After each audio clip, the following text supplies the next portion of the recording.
But as I mentioned, debate is only one part of Charlie's legacy. He was a builder. He was an entrepreneur. He was someone that was in touch with the youth.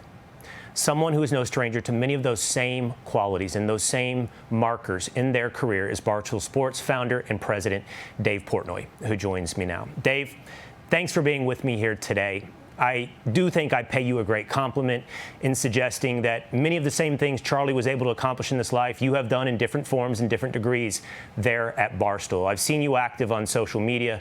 Now, what would you say about Charlie Kirk? So, you know, the thing about Charlie and why this is so disturbing beyond, and I met him probably about 2 months ago at a conference, and I asked him two questions. A, how do you know so much about so many different things when you do these debates? And he just said he reads a lot. The second I asked was security, actually.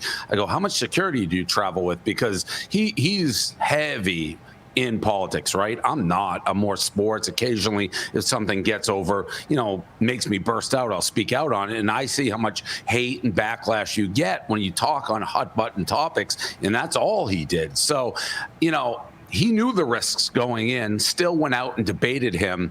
And what this instance, and Will, you know me, I probably disagree with 50, 60% of some of the things he believes in.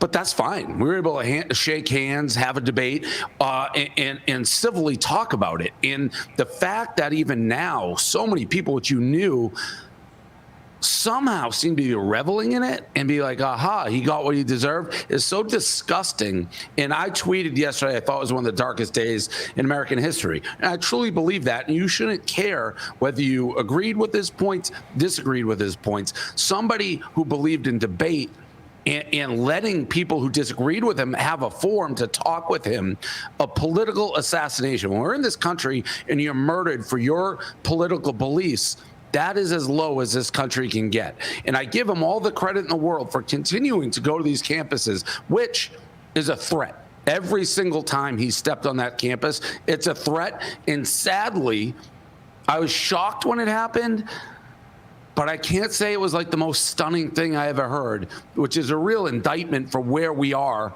right now in this country with rhetoric. I don't care who's saying it, but you can't have the rhetoric that people say. And then when something tragic happens, be like, how did that happen? We've taken a direct course to get to this point.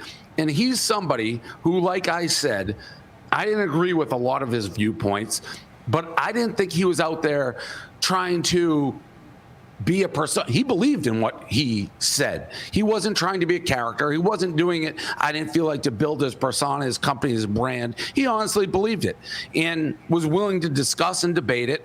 And that's what this country is about. And you see people still today on social media, which is where he built his following. And it's so divided and it's so jaded. You have people who are saying, like what I did, one of the worst tragedies in American history. And then you have other people being like, well, where were people talking about when little kids were like murdered? It's like, what are you even talking about? Like, where is this coming from?